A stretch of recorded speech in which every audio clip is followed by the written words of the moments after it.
Life is complex. Do you sometimes wish you could travel back in time when things were quieter? Then come to Ticino. Located in the south of Switzerland, home to crystal clear lakes and rivers, majestic Alps, and sunny valleys. In Ticino, time moves slowly in our villages. Traditions are still practiced as they were centuries ago. Are you a fan of traditional recipes? Then let's discover the fruits of nature with Consorzio Distillazione Caialo in Ticino, an association where everybody can come and create their own grape liqueur, also known as Ticinese Grappa, and carry on a long tradition. I visitatori del Ticino, oggi come oggi, loro vedono ancora, sai che c'erano ancora questi qui, pensano ancora che siamo ancora legati un po' al boccalino, siamo un po' festosi, però dietro abbiamo anche una cultura. E nel nostro piccolo contesto abbiamo sempre avuto un po' dentro questa passione per la natura. Io ero disegnatore del genio civile, però non ho mai abbandonato, come dico, il contatto con la natura.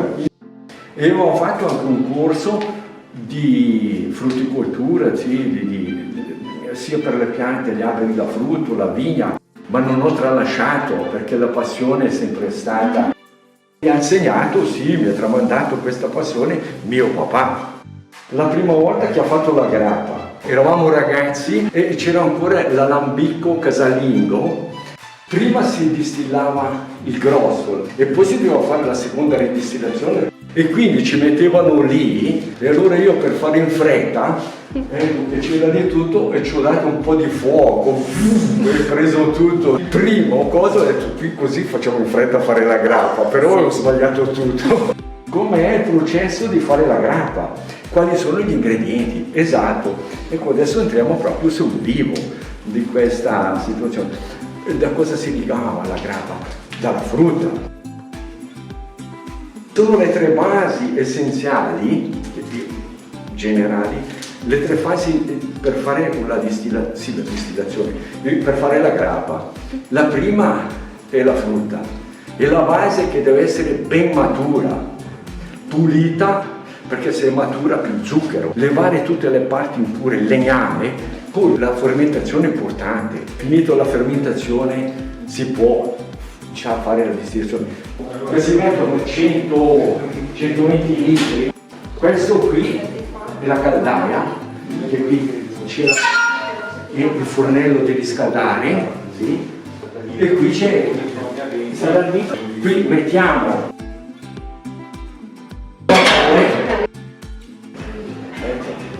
qui entra la prima distillazione che è ancora flemma, è grezza a pochi gradi.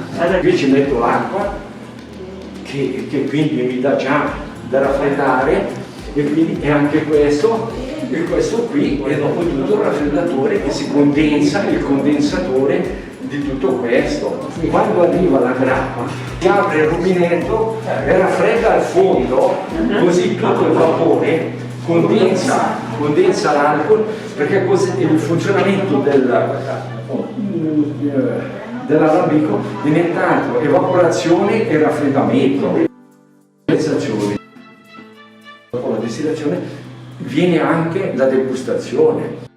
Può venire qualsiasi persona, sì, ognuno porta la sua cosa e ognuno si fa la sua distillazione.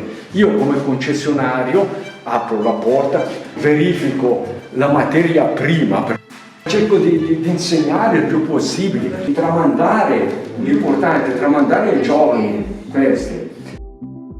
Lo fai per la passione che c'è dentro e di tramandare, perché perdiamo, ritornano ancora adesso, la natura senza natura non si va. Come to Ticino, where nature, traditions and community are cherished as a sweet way of life.